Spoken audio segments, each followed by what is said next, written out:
Hello Internet, today is going to be kind of a different video than what I actually wanted to do.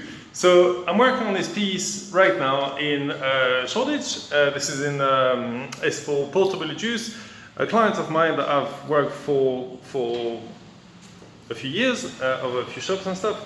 And I was just going to do like a time lapse of what I'm doing, which is, well, what I'm doing, and that video is going to come next Monday. It sounds like I'm milking it, and I kind of am. I just don't have the time to do all the videos I want, but at the same time I want to do a video every Monday because it's kind of like it's a cool thing, and the more YouTube sees that I produce a video every Monday, and then you guys comment and like and all that, the more they push the videos, and the more it kind of makes sense for me to even share all my tips and everything, because otherwise it's just cost me a lot of time and money, and it doesn't get anywhere. So, the topic for today, and once again, I'm filming this with the GoPro. Let's just pause this. Cool. Let me just give you a quick preview. Hang on one sec. So if I go here, and I go here, and just go a bit closer. I don't know if the phone will focus. There's like and there's actually obviously a what? I don't know. There's another one, obviously. Whatever. But the topic for today is actually. Sorry, hang on, 1 second. Hope you're not sick. So this is a topic that I've never actually talked about in any of my videos, and it's by far the most important thing, 100% as an artist. Not just a street artist or whatever artist, but as an artist, period. You know, people ask me, oh, you know, how can you paint and stuff, and I'm very thankful that, you know, people think I can paint well. Flip it. 1 second. Hang on. I'm just trying to charge the phone at the same time. Cool. But I want to do one take wonder, so 1 sec.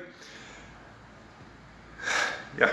So this video is probably going to get dislikes. But anyway, this is should be there at 3. What do you want to eat? Cool. That's the client telling me he's buying me lunch. So, okay, so this is super important, and it's something that I've never talked about in my videos before. And it's about looking at everything, staring, studying, and the reason I wanted to do this. So this is a painting of Rosie something, and my client liked the fact that she's drinking a juice, so we did that like 5 years ago, whatever. He's opened a new restaurant, and it's like, a new juice bar, and he said, could you do exactly the same? The problem is, she did a selfie on Instagram, so you can see the quality is crap. I mean, it's like 450 pixels by 450 pixels, which means there's no detail. Even in the face, because I paint portraits, I'm just using what I have seen in my photos with details and stuff, and I'm just like blagging it. But the hand is kind of different. I was looking for other hands this morning, on stock photography, I couldn't get it. So I was like, oh, this is going to be the same again. Like the painting of the face in the other shop was really cool, but the hand let it down, and it looked like some kid did it, and it looked like she got brrr. Because the thing is, you see the size of my hand next to my face. If my hand goes in front of my face, the hand looks really big. It's like the same size as my face. But I'm a guy, so having big hands is not a problem. But if you paint a woman and you paint big hands, then it looks weird, because, you know, it doesn't go with like what we expect a woman's hand to be like. But because it's in the foreground, that's how it is. And because no details, it looks meh. And I know you're thinking, get to it, man. What is it? So basically, over the years, since I've been a kid, I'm recording my phone, and I've got to remember to look here. Over the years, since I was a kid, I've been looking at everything, staring, studying everything. You know, exactly for that moment. You know, looking at this circular saw and seeing where the shadow is. You know, how the plug would go around, and literally looking at everything. I mainly paint people, so I do stare at people quite a bit, which is kind of odd when I stare at a dude, then it's like, what are you looking at? You know, but I need to know like how the beard goes, like what, you know, why is green here? Why there's like a highlight? and why if I'm close to the light this way, then the light would go here on the nose and then also start reflecting here, which would make no sense. But you know that by looking at everything, studying everything. And because I know what nails are like, and I've painted a few obviously, and I've seen a few and all that, then I could blag it and just change whatever was in the picture, change the fingers to something a lot thinner. In the actual pictures, fingers are massive. Like I used a projector to get the picture as it is, but this, her fingers are way bigger because they're in the foreground, and the nails, she's got like those really like pointy witch-like weird nails thing, and I tried to do that, and it looks like sausages with pointy bits. It just looks horrible. So I faked it. I made her hand smaller. It's still quite big with the face, so when you look at it, your brain is like, yeah, I've seen this before, it makes sense, fine, you're fooled. But the nails, I'm gonna give her like a French manicure sort of thing, like where you got the white bits at the front, or maybe just a highlight, something cool. And the fingers, I've created some highlights and shadows with the brown, the beige, and I'm gonna put white and probably fade some transparent black, kind of like make it turn, but make it turn in a square way to make it look kind of nice. So again, what I'm getting at is because I've seen loads of pictures of of nails in magazines and everything, then you get to really study everything, and I recommend you do that if you want to get better at painting. If you're one of my subscribers, you've seen a ton of videos of how to use a can, to get thin lines, thick lines, fades, whatever, and how to mix primary colors, because primary colors are key, and no, it's not red, and all of that stuff. But at the end of the day, this is only giving you, I'm only giving you my technical input, I guess, and it's not a word, my technical difficulties, I don't know, I'm just telling you how to do the thing. But in order so there are three things. Two of those things I can't tell you, one I can tell you. So I can tell you how to use a can, and I can tell you what color to use, what material, what brushes, what blah, blah, blah, all the technical aspect of it. I can tell you all of that. The big number two, I really can't tell you anything about style. Your style is your style, and it's subjective. You win a race between you and me, I win or you win. But we both do a painting, who wins is very subjective. So as far as style, I can't teach you anything. You just have to go with what you like, and that's it. If you want to do portraits with green people, then that's your thing. And number three is studying everything you see. So I'm looking at the floor, all those veins and stuff, and this week and tomorrow actually I'm going back to Portobello. I'm doing this restaurant with, outside it wants like rosewood, and I wish I'd looked a bit more at rosewood, but I always look at different types of wood and grain and stuff.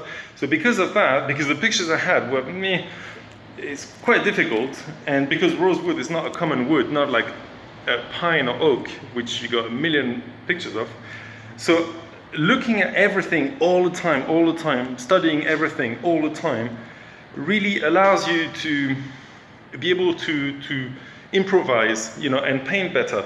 If you're interested in drawing, you will need this like more than I will as a painter, because at the photoreal I got a picture and then I copy from the picture and then I get my twist and all that, and then I get all the monies. No, I'm kidding. But if you're drawing, then obviously it's all about you creating like a cartoon or whatever. It's just off your head, and you go a few. You can work with pictures or whatever. But if the guy you're painting is holding a drill, you need to kind of have an idea of what a drill looks like. If, as an exercise, just ask people to say, give me a word, and they will say a bottle, and then you will sketch a bottle. They'll say an elephant, and you sketch an elephant. So basically, you can see how varied this is. You have to look at every single thing and be able to paint or draw about. If you're only interested in doing cars, then obviously it's a bit different, you know, do cars. And by the way, if you want to challenge,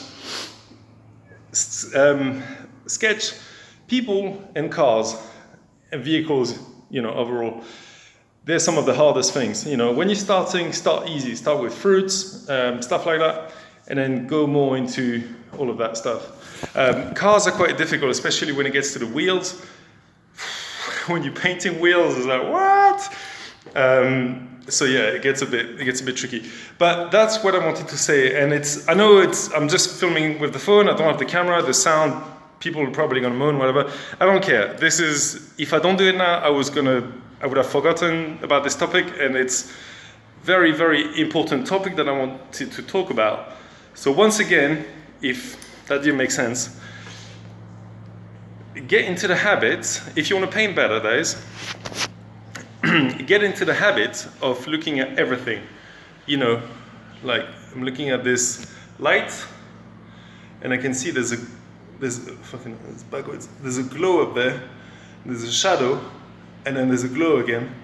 Literally study everything. So whenever you're sketching, you will sketch better. When you're painting, you'll paint better. You know, looking at a drill, you gotta have an idea of a basic shape, you know, of this big battery underneath that would be there. If you're doing like crazy cartoons, then obviously you probably make a much bigger battery, so it's more interesting, whatever. But basically, look at everything and try and study everything. I've been countless times to museums when I was starting. I'd look at, my days, I'd look at everything. Be looking at, like in Cromwell Road in London, there's a museum, science museum, and it's got like a big fighter plane, like a warplane, whatever from before. And the shapes of it, I tried to sketch that plane, never managed to do it. But you got the Natural History Museum with loads of stuffed animals and all kind of stuff.